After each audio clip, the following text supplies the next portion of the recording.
Tell me honestly, how many times today have you compared yourself to someone? Once? 10 times. Have you just stopped counting altogether? We're obsessed with it. We see things in others that we don't have, and we try to spin it as motivation. But more often than not, it's just a slow poison. We're always told, don't compare yourself to others. It's useless advice, right? It feels like it's hardwired into our brains. But what if I told you the problem isn't the comparison itself, but that you've been choosing the wrong opponent this whole time? What if the real you, the person you could be, is losing a battle right now because you're completely focused on the wrong battlefield? Let me tell you a story. The lion was number 2. His entire life, Lev had been staring at the same person's back, Magnus's back. The genius. The champion. The man who played chess like he invented the game himself. The lion didn't he just study Magnus. He breathed Magnus. He knew how Magnus drank his morning coffee black. No sugar from the same cracked cup. He knew the exact way Magnus would furrow his brow right before sacrificing his queen. The lion copied his openings. He copied his style at tournaments, those expensive jackets worn with a casual, easy confidence. He even tried to think like Magnus, but every single time, at the decisive moment, when they sat across from each other and the world shrank to just 64 squares, Magnus would make a move that wasn't in any book, and Lev would lose. Again. Then, the candidates' tournament was approaching. This was the chance. The winner would earn the right to challenge Magnus for the world championship crown. The lion was the favorite. But then, something inside him broke. His game became sloppy. His fingers felt slick with sweat. The chess pieces themselves felt slippery. He started making moves he thought Magnus would approve of. And those very moves led him straight into a trap. He began losing 2 players he used to crush effortlessly. He was on the verge of a complete breakdown. After another humiliating loss, he went to see his old coach, Boris, an old man with eyes that had witnessed thousands of games. Boris listened silently as Lev rambled on and on about Magnus's genius. Then, he walked over to a bookshelf overflowing with analysis of the champions' games. "You're looking at the wrong board, Lev," he grumbled. "What? I know him inside and out. I know how he—" "Enough," Boris cut him off. He pointed a firm finger right at Lev's chest. "Stop studying him." Lev froze. "You bring me something else. I want to see on this table an analysis of all your lost games for the last 3 years. This was the bizarre request from Boris, my old coach. My first reaction. I wanted to laugh. Or maybe flip the table. My lost games, why? That's just a pile of garbage. My mistakes. Exactly, Boris nodded. Bring me your garbage, Lev. Tomorrow. It felt humiliating. Why would I want to dig through my own shame, relive every single defeat? I was furious.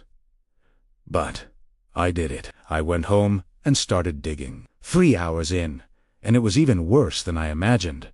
It was pure torture. With every game, I saw my stupid mistakes, my cowardly retreats. I started to hate the person who played these games.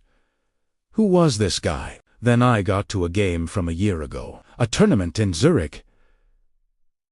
I lost that one in just 20 moves. A total disgrace. I looked at the position on the board and I remembered that exact moment. My heart was pounding in my throat. I remembered choosing the safe move, the one the great Magnus Carlsen would have recommended, a move that led to a slow, suffocating defeat. But as I stared at the board this time, I saw something else. I saw another move, a move I had dismissed back then as complete insanity. It wasn't safe. It wasn't elegant. It was a messy, risky, almost arrogant move. Sacrificing a knight for what? For pure chaos. It wasn't Magnus's move. It was my move. I grabbed a pencil and started scribbling. Knight goes here. They take it. Then the bishop opens up the center. Wait a minute. It's working. Oh my God, it works. And then it hit me like a lightning bolt. In all those lost games, every single one, I was just one step away from winning. But every time, at the crucial moment, primera bucket down. I chose the safe path, the Magnus way. I looked at all the printouts spread across my table and realized a simple, terrifying truth. My biggest rival, the one who was stealing my victories, wasn't Magnus. My greatest enemy was me. The Lef from a year ago, the guy who sat at that board and was too afraid to be himself. Fast forward to the final game of the candidates tournament, the decisive match. I was playing calmly, not thinking about Magnus, just focused on the 64 squares in front of me. And then I fell into a trap. My opponent caught me in a mistake. It was a terrible position. I could feel the whispers in the hall. The commentators were already writing my obituary. A disaster, one said. Magnus would have played ...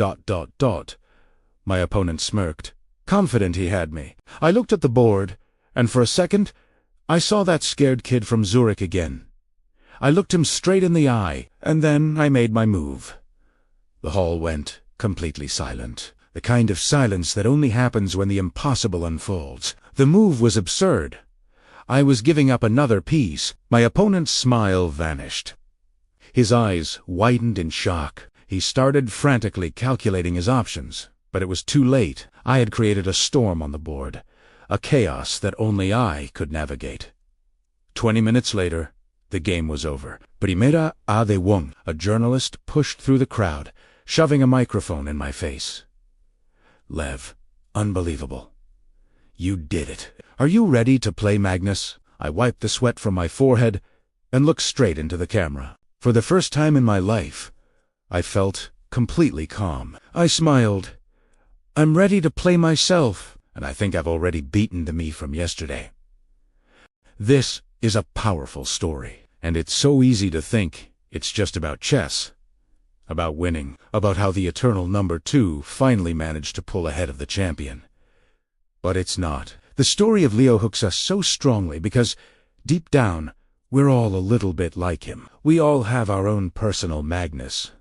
It could be that coworker who lands the promotion you've been working so hard for. It might be that influencer you follow, whose life looks absolutely perfect through your phone screen. Or maybe it's that old friend from school who just seems to be getting everything right, effortlessly. We, just like Leo, find ourselves studying their games. We try to copy their moves, their style, even their goals, secretly hoping that if we follow their path, we'll achieve their kind of victory. And just like Leo, when our copied strategy fails, we feel crushed. We feel like fakes, like we're just playing a role that isn't ours. We start to wonder what we're doing wrong. But here's the crucial part.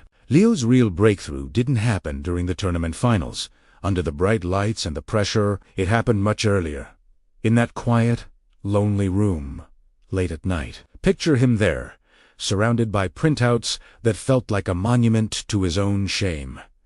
That was the moment he finally stopped looking around at everyone else, and for the very first time, truly looked inward. He stopped asking, how can I be like Magnus? And started asking, who am I? And right there, the story shifts. It transcends the 64 squares of the chessboard and becomes a profound philosophy. It pushes us into the territory of one of life's most fundamental questions. Who are we really competing against? The answer, as Leo discovered, is almost never the person we think it is. Terrell came the most important one you'll ever play is against the person you were yesterday. It's about finding your own moves, your own style, your own definition of winning. That's the victory that truly matters. Have you ever felt like you're living in someone else's shadow? This obsession with another person, this feeling that you're just not quite as good as them. ...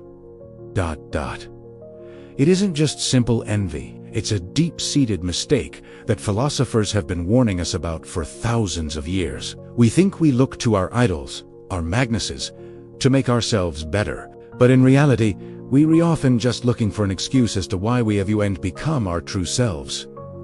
Yet, the 19th century philosopher Kierkegaard was deeply fascinated by this. He argued that most people drift through life without ever truly becoming a person. And the reason? Fear. It is so much easier to be like everyone else, or to chase the ideal of being like him. Kierkegaard believed that the moment you start seriously comparing yourself to someone else, you step onto a path of despair. You lose your own unique way. Think about our character, the lion. He wasn't really a lion. He was a non-Magnus. And what is a non-Magnus? It's a zero. It's nothing. So, what's the antidote to this disease of comparison? Imagine our lion, finally sitting alone. He stops looking outward at his rival. Instead, he looks inward at his own garbage, his past mistakes, his embarrassing failures. And it's within that mess that he discovers his own unique genius. The philosopher Friedrich Nietzsche captured this perfectly with one of the most powerful calls to action in history. Where they dare do beast, become who you are. It sounds simple, doesn't it? But it might just be the hardest task in our entire lives. Nietzsche didn't mean be yourself in that casual, just relax kind of way. He meant you need to gather all of yourself, every victory, every ounce of pain, every single failure, and from this raw material, forge the real, authentic you. The lion could never become Magnus. It was impossible, but he could, finally, become the lion. And as it turned out, that lion was more than good enough. This brings us to the core of it all. The lion's story completely flips our understanding of rivalry. Taught to believe our rival is external, the person with more money, a better job, a seemingly happier family. The American philosopher Ralph Waldo Emerson put it bluntly: envy is ignorance. Imitation is suicide. Every time the lion tried to copy Magnus's moves, he was committing a small creative suicide. His real breakthrough came when he had a profound realization. The only person it makes sense to compete with is Unde, the genius sitting on the throne. The only healthy standard for comparison is who you were yesterday. The lion stopped playing against Magnus. He started playing against the lion of last year. That guy who was afraid, who hesitated, who always chose the safe move. And once he defeated that version of himself, the external victory was just a matter of time. So the question isn't how you can be more like them. The real question is, how can you be more like you? You might think comparing yourself only to your past self is just a nice sounding idea, but it's not just a pretty philosophy. In today's world, it might be the only healthy psychological strategy for survival. Let's start with escaping what I call the comparison room. We live in a world built on comparison. Social media especially feels like a giant 24/7 tournament where everyone but you seems to be living the perfect life. And science backs this up with a clear verdict. Countless studies, particularly in the last decade, show a direct, depressing link between the time we spend comparing ourselves on social media and rising levels of anxiety, depression, and general unhappiness with our lives. Why does this happen? Psychologists call it the moving target problem. You can never truly win. As soon as you feel like you've caught up to Robert, a new, more successful Robert just appears on your feed. It's a game that's rigged against you from the start. Taking the first step towards true well-being means refusing to play this unwinnable game. Now, let's talk about our brain chemistry. Dopamine should be for your growth, not for your envy.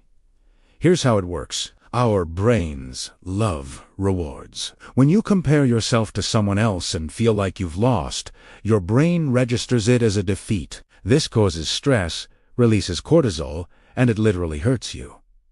But what happens when you focus on your own progress? Imagine you reworking on a puzzle and you finally see a move you could unsee a year ago. Your brain celebrates that as a victory. It gives you a nice dose of dopamine, the neurotransmitter of motivation and pleasure. What does this mean for you in your daily life? When you stop looking over your shoulder at what others are doing, you start to notice your own small victories. Maybe you finished your work 10 minutes faster than yesterday.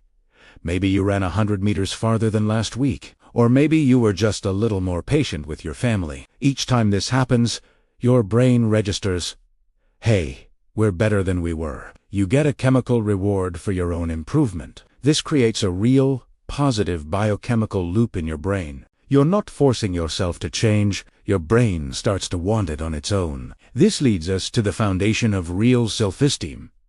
Psychologists often talk about two types. The first is dependent self-esteem. This is when you feel good about yourself only because you think you're better than others, or you feel bad because you think you're worse. This type of self-esteem is incredibly fragile. All it takes is for someone else to have a moment of success, and your whole identity can feel like it's collapsing. The second type is authentic self-esteem. This is where you feel good about yourself because you are getting better than you were yesterday. This is the real soul medicine. When your primary measuring stick is the you of yesterday, your self-esteem becomes almost invulnerable. It can't be taken away from you. Someone else's success can't destroy it. It belongs entirely to you. So, when you finally decide to stop competing in that endless tournament against others, you find more than just a win. You find psychological freedom. You finally take the spotlight off everyone else and shine it on your own path. And it is only then that you can truly see where you're going and appreciate how far you've come.